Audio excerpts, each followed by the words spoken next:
चलो जी, आज हम लोगों को पढ़ना है इलेक्ट्रोलाइट के बारे में ना। इलेक्ट्रोलाइट के बारे में हम तो पूछे तुमसे कि हम लोग पढ़ने क्या जा रहे हैं, तो क्वेश्चन पूछते हैं, उसके लिए जवाब देना। हम तुमसे पूछे कि नमक जो है विद्युत का सुचालक होता है कि कुचालक होता है? नमक जो है विद्युत का कुचालक होता है कि सुचालक होता है?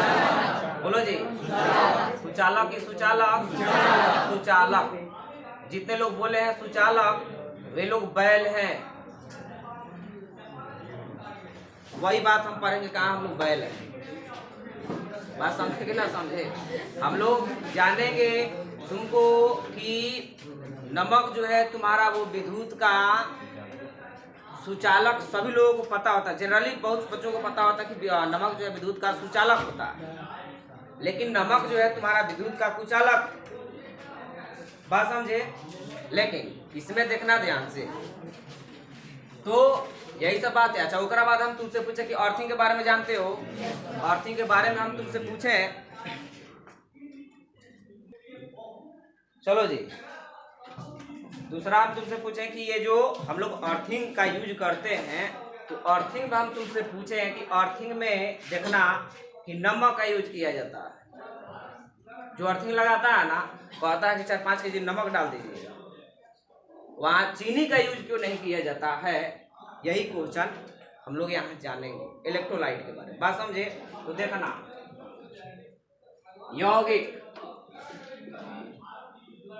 यौगिक के बारे में तुमसे पूछे हम, तो कौन से यौगिक के बारे में हम बताने जा रहे हैं जो जलीय हो? कौन सा यौगिक? जलीय।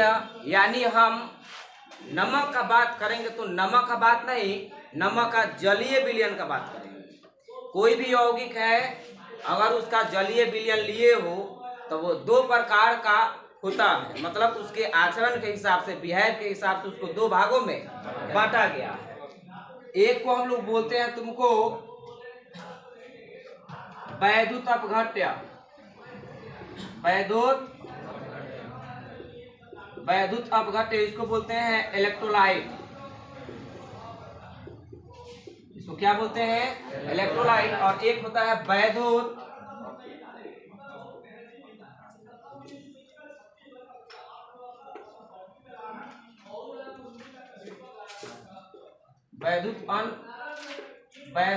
अनपघट्य, इसको नॉन इलेक्ट्रोलाइट। हिंदी में ध्यान मत देना, हिंदी पर इस पर ध्यान देना, थोड़ा ध्यान सुनोगे। एक होता है वैद्युत अपघट्य, दूसरा वैद्युत अनअपघट्य। वैद्युत का मतलब होता है यहाँ करंट। वैद्युत का मतलब क्या होता है? करंट। वैद्युत बोल दो या विद्युत बोल दो, अमाउंट में सेम थिंग। यहाँ हम तुमसे पूछे कि वैद्युत अपघट्य क्या है, ध्यान से सुनना। तो हम लोग जिस यौगिक का बात करेंगे उसका कौन सा जलीय विलयन का बात करेंगे, सूखा का बात नहीं करेंगे, सूखा अवस्था का बात नहीं करेंगे। जैसे नमक, तो हमको कैसे पता चलेगा कि इस नमक को हम लोग जल में डाले हैं? ये तो बहुत बार क्वेश्चन पूछा गया, एक बार नहीं है, बहुत सारा कॉम्पिटिटिव एग्जाम में ये क्वेश्चन पूछे गए हैं। पूछा क्या गया है तुमको कि नमक विद्युत का सुचालक होता है कि कुचालक होता है, मतलब उसमें करंट लगेगा कि नहीं लगेगा। तो ध्यान से सुनना, नमक ये पानी में है कि नहीं है, ये हम कैसे पता चल करेंगे? तो अगर ये नमक पानी में होगा ना, तो वहाँ ब्रैकेट में AQ लिखा रहता है। AQ का मतलब होता है जलीय एकवश।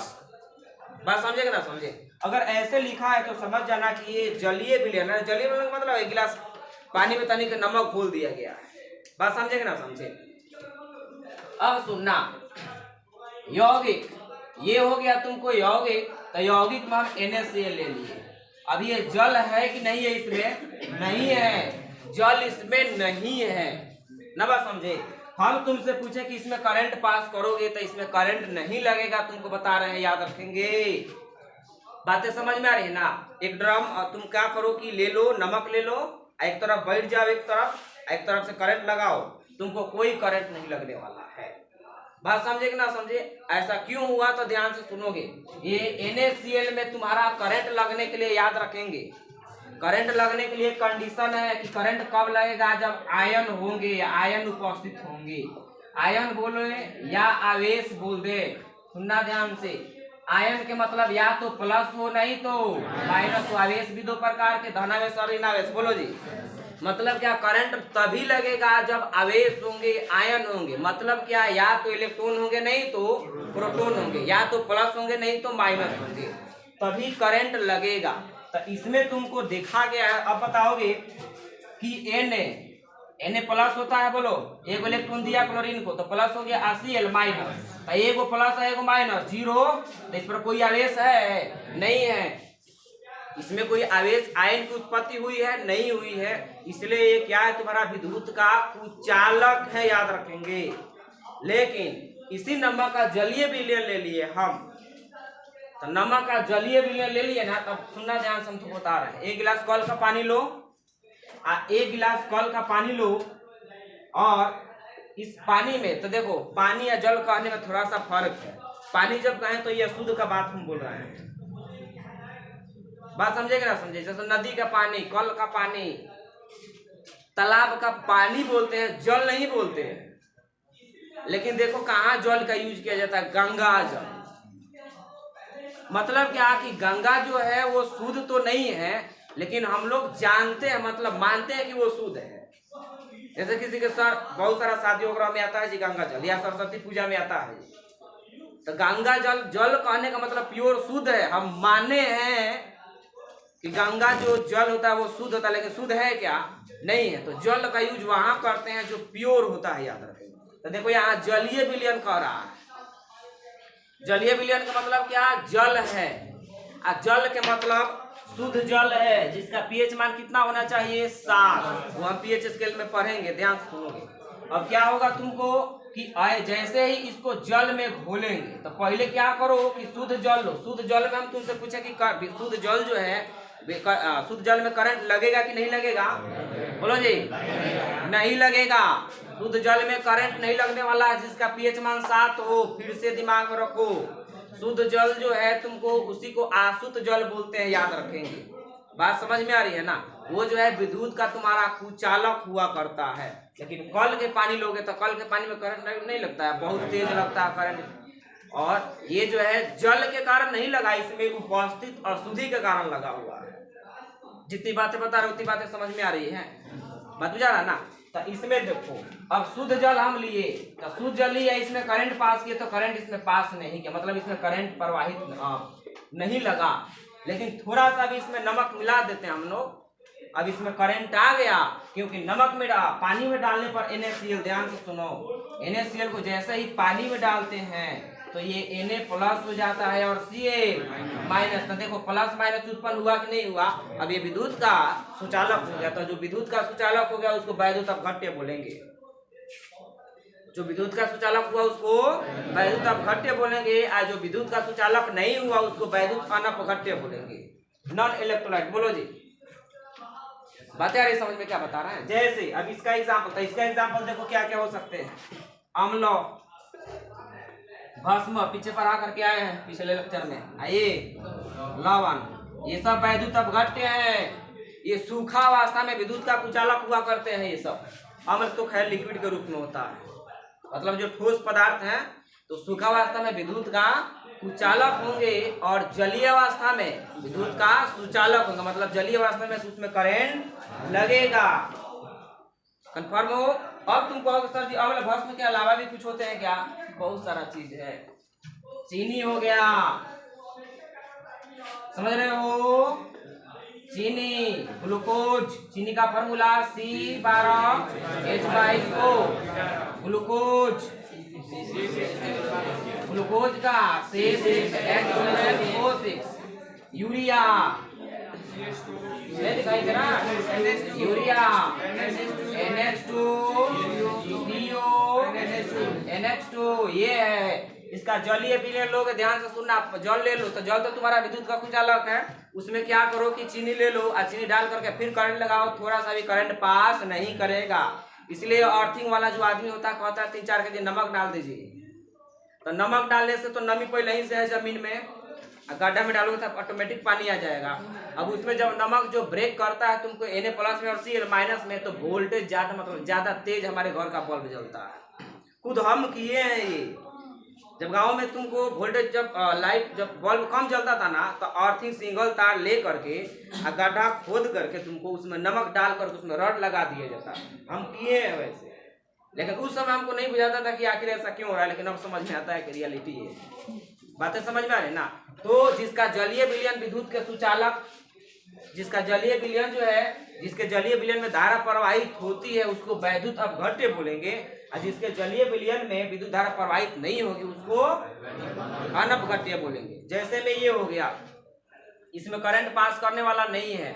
अब तुम कहोगे क्यों नहीं पास करे, क्योंकि इसमें आयन नहीं बनेंगे।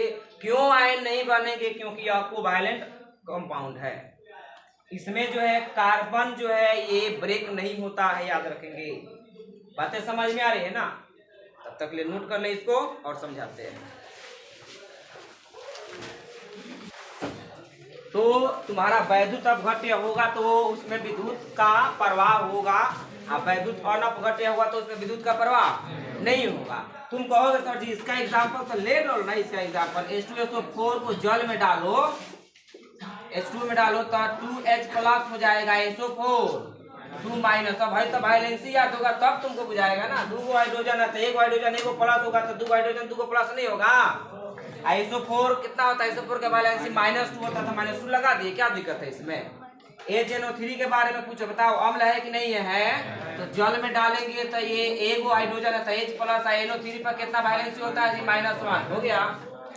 ये तो दोनों अम्ल है। भस्म के बारे में KOH, इसको जल में डालोगे तो जल में डालोगे तुमको तो K प्लस और OH माइनस के बारे में नहीं जानते हो? अरे OH का वैलेंसी -1 होता है तो -1 इसको डाल दो।